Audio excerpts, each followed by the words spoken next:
इस तरफ मूव कर रहा है, मुझे ऐसा लग रहा है कि मसला इतना बड़ा है नहीं जितना कि हमने अपने एक्शन ना लेने की वजह से बना दिया है। अगर एक्शन हुकूमत ले तो मसला हल हो सकता है। और जो जाद बशीर साहब ने बातें बताई वो तो बड़ी इंपॉर्टेंट हो, डेटा सारा का सारा हमने दिया, ये पैनल आप उस बोर्ड पर मौजूद है नादरा, और वो आपने वो डेटा भी दिया। तो फिर वाकई गवर्नमेंट की विल हो, गवर्नमेंट करना चाहे तो कर सकती है और इस मसले से निकल सकते हैं, कर सकती है और आई थिंक करेगी now. I think there now ये जैसे कह रहे हैं, आई थिंक अब ये हो गया है थोड़ा चेंज, रियलाइजेशन हैज कम। जो आप कह रहे हैं ना लास्ट चांस है, आई थिंक उनको भी ये समझ आने लग गया है। ये आपको फील हो रहा है? हो रहा है डेफिनेटली, क्योंकि बहुत सारी हुकूमतों ने बहुत सारे दावे किए हैं, इस दफा आपको लग रहा है? आई थिंक इस दफा जो फर्क है वो हुकूमत से ज्यादा आवाम का फर्क है। We are all talking about 3 घंटे संडे को जियो टाइम एलोकेट कर रहा है, तो आप कॉस्ट लगा रहे हैं ना इस पे। You think this is important? ये एक रियलाइजेशन है on the part of society that this has to be done. Yes sir. जैसा ये जो गुफ्तगू हो रही है ना, ये आज की नहीं है। आप आर्काइव्स में, अपने जियो के आर्काइव्स में जाएं तो ये मुशर्रफ एरा डिस्कशन है, क्योंकि जब से पाकिस्तान ने नादरा और नादरा के ऊपर जो पाकिस्तान में काम हुआ वो पूरे खत्ते में सबसे एडवांस्ड काम था उस ज़माने में। शायद वो वॉर ऑन टेरर की वजह से था, हमने अपने लोगों को आइडेंटिफाई करना था कौन किधर है, लेकिन हमने कर लिया एक बहुत बड़ा काम, बल्कि दूसरे मुल्कों को सपोर्ट किया रजिस्ट्रेशन में। और उसके बाद जिस तरह के दूसरे माहिरीन ने आपसे जिक्र किया है, हमारे पास बैंक का डेटा है, उम्रों का डेटा है और मुख्तलिफ हर तरह का डेटा है। अब सवाल ये पैदा होता है कि हम इसका कुछ करते क्यों नहीं। और ये तो बहुत सॉर्ट ऑफ एडवांस डेटा है। हमारे पास हमारा जो स्टेटिस्टिक्स कलेक्ट करने का इदारा है वो कंप्यूटराइज्ड डेटा कलेक्ट करके उसका PDF लेता है, उसका स्कैन करके ऑनलाइन डालता है ताकि आप और मैं उस डेटा को इस्तेमाल ना कर सकें। तो डेटा एक पॉलिटिकल चीज़ होती है। अगर डेटा खुल गया तो जो बंदा असर रसूख रखने वाला है, जो कि अपना टैक्स उतना अदा नहीं कर रहा जितना करना चाहिए, उसका नुकसान है। तो वो क्यों चाहेगा कि आपके पास डेटा है? और ये अगेन मुशर्रफ एरा से 15 साल 20 साल हो गए इस बात को, हम इस मसले का सियासी हल नहीं निकाल सके। अगर जब हम अक्सर डिस्कशन करते हैं आइसोलेशन में, बैंक का मसला, टेक्सटाइल का मसला, ऑटो सेक्टर का मसला, और ये इतना देता है वो उतना देता है, अभी तक हमारे पास कंसोलिडेटेड डेटा नहीं है कि टैक्स और सब्सिडी और प्रेफरेंशियल ट्रीटमेंट सबको नेट करके कौन कितना दे रहा है। और एक चीज़ जो एक असूलन एक माशरे का असूल होता है कि मैं अगर लाइन में खड़ा हूँ तो मुझे तकलीफ़ ये नहीं कि मैं लाइन में खड़ा हूँ, तकलीफ़ ये होती है कि अगर दूसरा जो है वो कतार को तोड़ के मुझसे आगे आ जाए। तो मेरा ख्याल है कि माशरे में भी अब ये एक बेचैनी इस बात की है कि सबके ऊपर बोझ है और सबको लगता है कि दूसरा जो है वो ज़्यादा एडवांटेज ले रहा है। तो इसके 2 हल नज़र आते हैं मुझे। एक तो ये कि किसी तरह वो कर डालो वाली बात, कि हम ये हुकूमत को एक यूनिटरी उसका एक तस्वर लें और कहें कि ये गलत करा था, आज इसको ठीक कर लेना चाहिए। तो ये हो सकता है, और ये वाकई अगर करें और इसको जस्टिफिकेशन के साथ करें। एक स्टडी पिछले 1-2 साल पहले आई थी कि पाकिस्तान में जो टैक्सेशन है, जो सोहेल भाई ने बात की, जफ़र भाई ने उसके बाद बात की, पाकिस्तान में टैक्सेशन पूरी दुनिया में सबसे रिग्रेसिव है। कोई ऐसा मुल्क नहीं है जिसके अंदर सबसे अमीर 20% जो हैं वो शरई तौर यानी परसेंटेज टर्म्स में कम अदा कर रहे हों सबसे गरीब 20% से, और ये हमारे यहाँ डेटा नज़र आता है। इसका एक हल ये है कि आप डेटा पकड़ें और एक बंदा बिग मैन ऑन टॉप बैठे और कहे कि बस अब कर डालेंगे। और बाकी ये हमारी स्टेट के पास जितनी ताकत है तो हमने पिछले 1-2 साल में देख लिया। लेकिन दूसरा हल ये है कि आप जितनी सियासी फोर्सेज हैं, कोई एक फोर्स इतनी नहीं है कि वो हावी हो के सब मसले ठीक कर दे। अगर करनी होती तो आज तक कर चुकी होती। तो ये है कि आप उनकी रिस्पॉन्सिबिलिटीज़ और उनकी पावर्स को डिस्ट्रीब्यूट करें और उनको उस सेक्टर के अंदर ऑल एंड ऑल बनाएं। मिसाल के तौर पर प्रोविंसेस और फेडरेशन का एक चलती रहती टसल। विद इन प्रोविंसेस हमारे पास डेवोल्यूशन नहीं है टू द तहसील लेवल। तो पहले एग्जांपल हम ग्रीस की दे रहे थे। मैं काफ़ी स्टडी करता हूँ चाइना की 70s की हिस्ट्री को। चाइना में 70s में अगेन इसी तरह का क्राइसिस था, हमसे गरीब थे पर कैपिटा टर्म्स में। और उन्होंने क्या किया कि उन्होंने अपने प्रोविंसेस को कहा कि हमारे पास पैसा इतना नहीं है तो आप खुद इकट्ठा करें और खुद ही लगाएं। बल्कि प्रोविंसेस को नहीं कहा उन्होंने, तहसील लेवल पे, बिल्कुल छोटे लेवल पे जाके उन्होंने कहा कि ये सेक्टर म्यूनिसिपैलिटी उनकी होती है, वो छोटी सी एक इलाका है, लोकल गवर्नमेंट, उसको लोकल गवर्नमेंट को कहा कि आप खुद अपना टैक्स उठाएं, हम आपको इतना दे रहे हैं, वो इतना ही देते रहेंगे नॉमिनल टर्म्स में, जो कि रियल टर्म्स में काम हो जाएगा।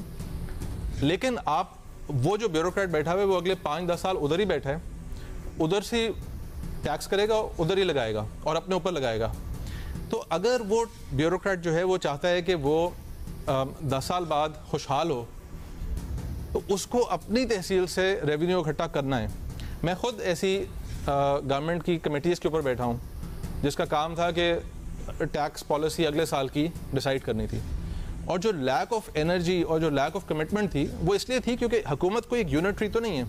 वो जो MNA या वो जो MPA बैठा है या जो उसकी पॉलिटिकल पार्टी है वो देख रही है कि अगर हम अभी पहला कदम लेंगे तो हमें गालियाँ पड़ेंगी, राइट। सो इसका एक हल ये है कि आप उन्हें कहें ठीक है आप खुद फैसला करें, लेकिन आपको फेडरेशन की तरफ से पैसे इतने नहीं मिलेंगे, उसके भी फॉर्मूले हम फिगर आउट कर सकते हैं। दूसरा ये है कि आप फिर जो वाकई हम सब इस बात पे मुत्तफिक हैं कि वो ताकत एग्जिस्ट करती है और वो डेटा एग्जिस्ट करता है, तो फिर कर डालें।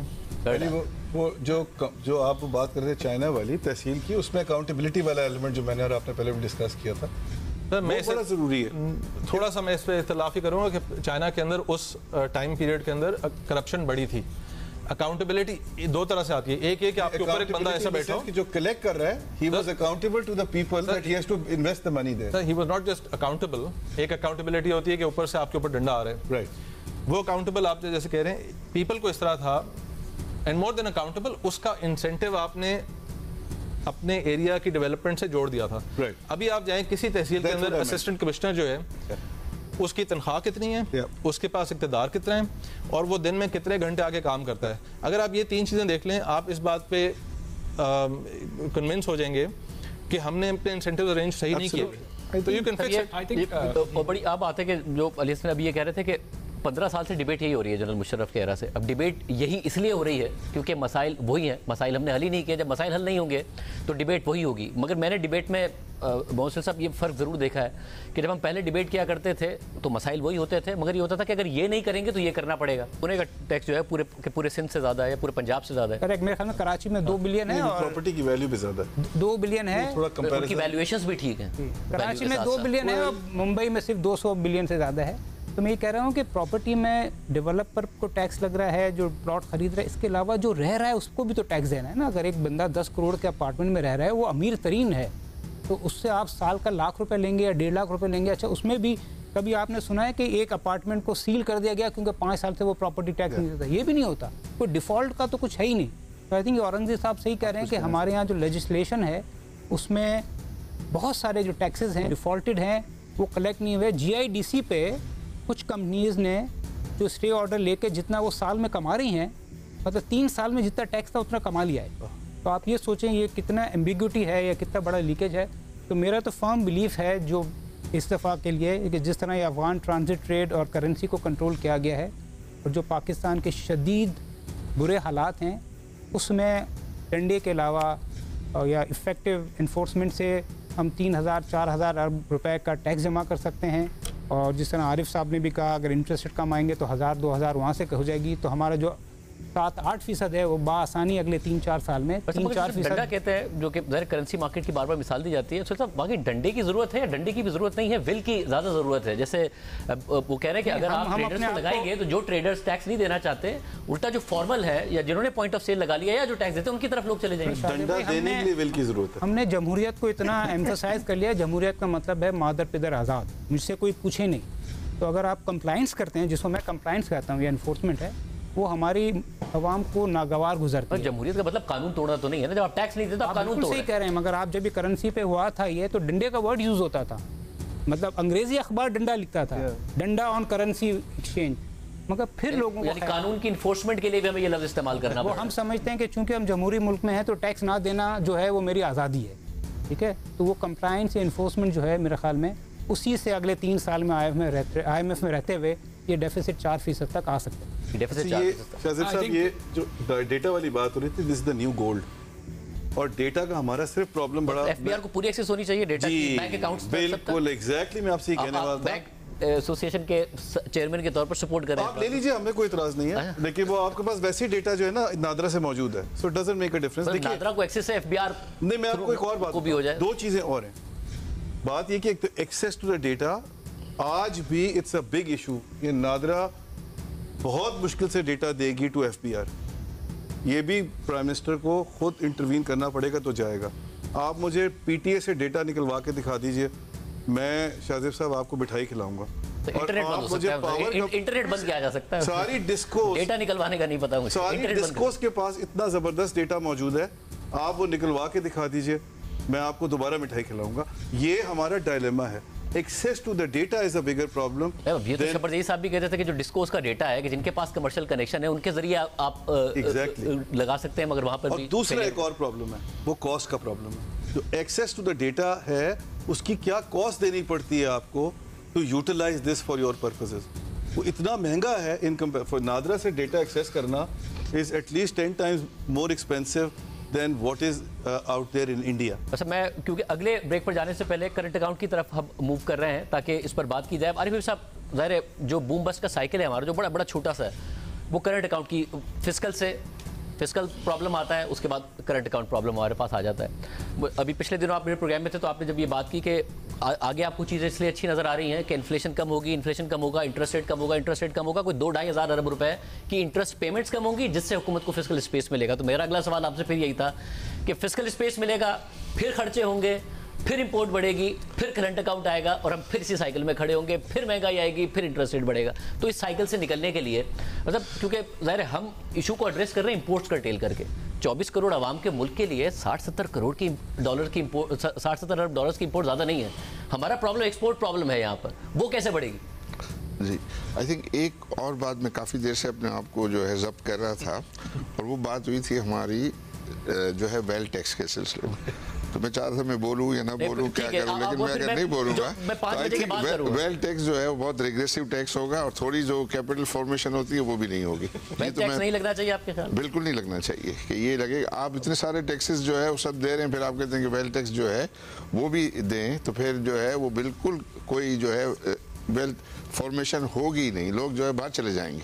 तो उसको जो है वो बस ये सीरियस इशू है, इसको इतना जो है वो इजी नहीं समझना चाहिए थोड़े से पैसों के लिए। करते हैं क्योंकि आपकी तरफ से ये प्रपोजल आया तो बहुत से देखें, जब हम पाकिस्तान एलीट कल्चर है, आप बहुत सारे दुनिया भर के लोग कहते हैं आर्टिकल और टैक्सिंग ऑन रिच, तो उसका जो IMF ने जो दूसरे ममालिक में भी किया है, श्रीलंका में भी किया और पाकिस्तान में भी हुआ करता था 2001 तक, ये कोई पुराना नहीं है, कि एक लेवल के बाद जो है जब आप बहुत अमीर हो जाते हैं या आपने बहुत एसेट जमा कर लिए, तो आपका मे बी नेशनल रिस्पॉन्सिबिलिटी है कि चूँकि मुल्क खसारे में है, क्योंकि अवाम को पैसों की ज़रूरत है, तो आप एक कंट्रीब्यूशन वहाँ से करें। ये पाकिस्तान में 2001 तक था। जैसे कह रहे हैं कि इंडिया का एक शहर हमारे पूरे मुल्क से अगर ज़्यादा टैक्स देता हो तो सवाल तो उठता है कि फिर वो अगर इतना रिग्रेसिव है तो वो कैसे तरक्की कर रहे हैं इतनी ज़्यादा, और टैक्स भी जमा कर रहे हैं और अपना इंफ्रास्ट्रक्चर भी बेहतर कर रहे हैं। देखिए, टैक्स इंडिया एक्टिविटी से करता है।